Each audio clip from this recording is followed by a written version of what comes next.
Hey guys, so today I don't have anyone with me right now, so I'm the camera person. But today, we're going to be doing things with this Briggs & Stratton edger. And it's 3 horsepower, and we got to get it out of here from underneath my deck, because it's scary under here. So I'm going to do that.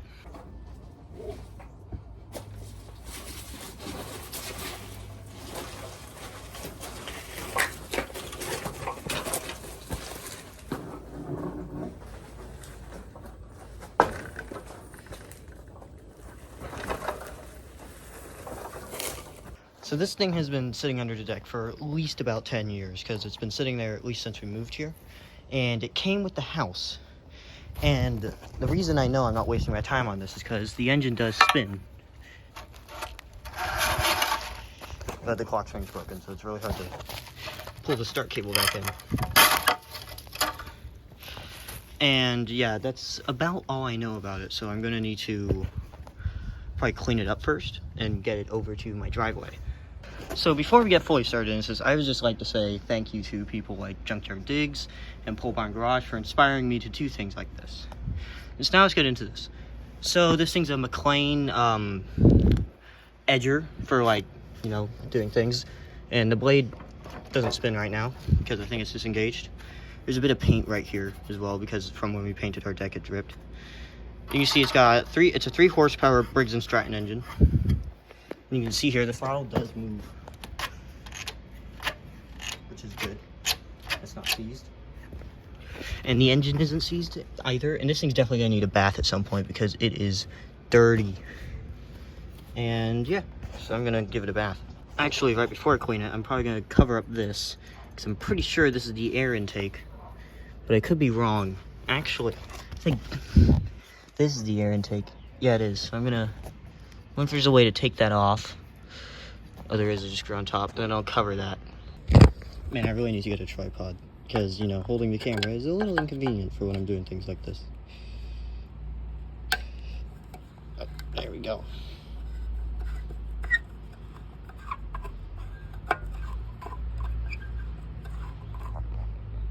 Alright, I got that screw out. Now, does this come off? Oh, it does. Ew. It's dirty. Ew. It's like really, really weird in there. Ooh, that's dirty. So now I'm gonna cover this up and then I will cut to cleaning it. Okay, so here we go. Oh, come on. Oh.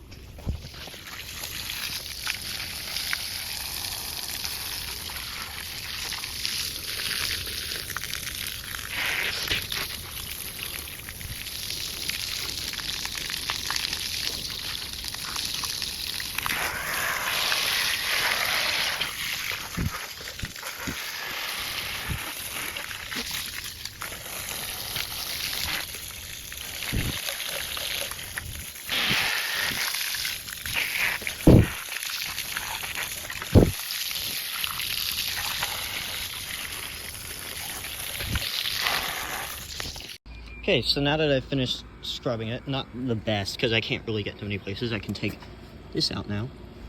And it still got wet. That's, well, actually, it's not that wet in there. That's okay. So, watching Junkyard Digs and Pole Barn Garage videos, I know there's at least 2 things needed. Actually 3 things needed to get an engine moving. Movement, spark, and fuel. And we have the movement, because we can pull on it. But we gotta figure out where to get spark and fuel from. So I'm gonna look for where the spark comes from on this thing, and then I'll be back. So if I was a betting man, I'd assume it probably comes from, the spark probably comes from in here, because the spark plug wire goes in there. So I'm gonna take that off, and I'm gonna cut while I do that because I need 2 hands. Anyway, well, I got that bolt out, but now the bolt's stuck in the socket, so now I gotta get that out. There we go, I got that bolt out of that socket. It was in there, like, hard. I had to hit it out with a hammer and the vice grips. But so you can see in there actually it's really shiny. And now I'm gonna take off the other bolts, like that one, and think there was probably supposed to be one there, but I don't think there is anymore. And then over there. I just had to flip the thing over to get to the next bolt, and now I'm gonna get the next one out. So I got this cover off that was covering the cooler, but unfortunately I cannot get that bolt off down there. My sockets are just barely too big to get down there, and the wrenches can't get down there either. So I'm just gonna have to resort to violence. Man, I really didn't want to have to do that, but I had to get it off somehow. Notice in the process, I accidentally damaged this flywheel thing. So like I knocked a tooth or two off down here. As you can see, I knocked 2 tooths off, unfortunately. And this is still here. So now, you gotta deal with this stuff. And this is rusty to heck. And also, this has rusted off of somewhere. Sorry, my finger was in the way. This has rusted off of somewhere. Who knows where. And then you've got, pretty sure, coil that goes to this plug wire. In here. Speaking of that, probably should look at the inside of the spark plug, behind the spark plug. So I'm gonna take that out. Alright, well I can't get the spark plug out, so I'm gonna open this fuel tank and see what's inside.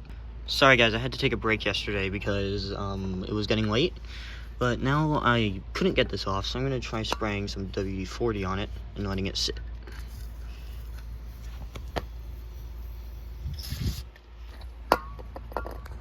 Okay, so I've let it sit for a bit, so now I'm gonna try and take it off. So I'm gonna put the camera down.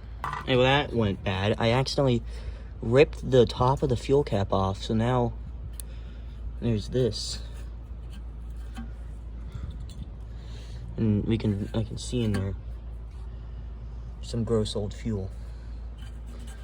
Unfortunately, I need to fashion a new cap for it, which I don't know how I'll do. But yeah, that's unfortunate that happened. I try again to get the spark plug out, but I'm going to take these off so then I can then get to it easier. Okay, so I got that piece of metal off right here, and it was actually kind of difficult to get off, but as you can see, those bolts go a lot deeper than I thought. So I'm probably gonna put those back in after I try and get the spark plug out, which I'm gonna do now. So I failed on getting the spark plug out, but I did put those other bolts back in just so then, you know, I could not worry about things getting in there. And now I'm probably gonna try and take this muffler off, so then I could just have a bit better access to the rest of the engine. Okay, so I failed at getting the muffler off because this bolt is on there tight. So I'm gonna spray it with some WD-40 and let it sit for a while.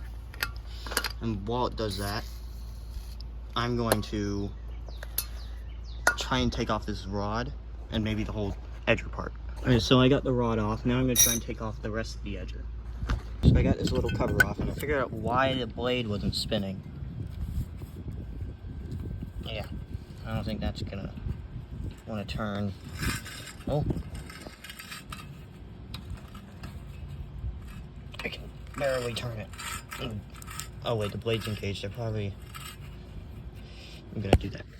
Disengage that real quick. Now, speaking of the blade being able to move, I'm going to take the blade off. So then, you know, you don't have to worry about that anymore. Now, so this seems to spin pretty freely now. A little dumb, I forgot that the whole thing can move. But hey, this is a good way to spin the engine. Anyway, I'm gonna figure out a way to make it not move. When in doubt, just take the belt off. Well, taking the belt off didn't work because it just can still spin. So I'm just gonna take off the parts around it, like this cover. So I'm gonna get this off, and then we'll see. Well, that was a fail. I cannot get that nut off for the life of me. I even filed it down the bolt, and it just is too much of a lip. So that's gonna have to stay on there for now. But I'm going to try and take it off from another place, like the rest of the stuff. I'm gonna try and get it off from somewhere else. Maybe this cover right here. And I get down there and get the bolt off. Well, I also cannot get this cover off because the bolt down there is in too tight of a space for me to get out. So I'm gonna try this. I'm gonna try and take this thing off and maybe get me some more space. You know, this. So as you can see, I got that like mud flap kind of thing off. So now I'm gonna try and see if I can maybe get to that now a bit better. Guys, I managed to get that cover off. I accidentally spilled gas everywhere because I forgot that was, you know, open. But I mean, it's fine. And yeah, I also got the belt off, so that's good. Next, I'm gonna go for that bolt and that bolt, so then I can take the thing off. Okay, so guys, I can't get that out, so I'm gonna give up on that, and I'm gonna try and take this like head piece off. Oh. Well, there she is. There's our piston, and there's our head. It's really, really sooty in there. And I think this is our head gasket right here. I'm gonna leave it on there because I don't want to mess it up. But anyway, we could see what it looks like.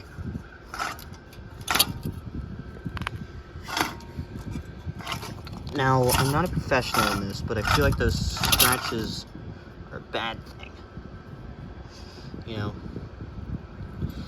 But I'm sure it's fine. You know, we don't need to worry about it.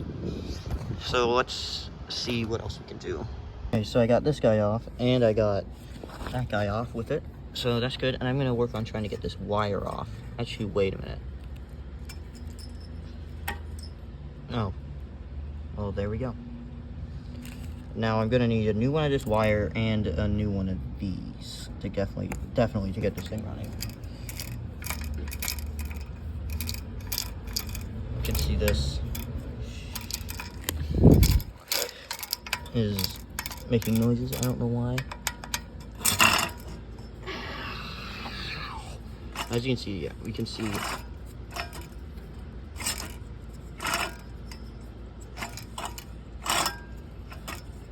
our valves are not. Ow! Why is that so sharp? Anyway, you can see our valves are not stuck, which is good. And I don't know what to try and take off next. Probably maybe the fuel tank, which means I need to take this part off. So I'm gonna work on that. Well, there we go. I got that off. There's also this, which I have no idea what this is. But I'm gonna keep it in my hardware bag so I don't lose it. Now I'm gonna try and take that throttle cable off so I can then just fully detach the fuel tank and stuff. Hey, so I got that throttle cable off. So now this is over here. I dumped all that fuel out, so now there's no more gross fuel in there. And honestly, you can see in there, tank looks decent. I mean, it's got some stuff in it, but it can be washed out. And now I'm going to try and work on getting the muffler off, because now I have a lot more space to do it. There's also a broken hose down here, which I'm sure isn't important, so I'm just going to take it off. Alright guys, so I got the muffler off, and now I think I'm going to call it a day for this thing, and I'll see you when I get new parts for the next part of this video. Bye-bye.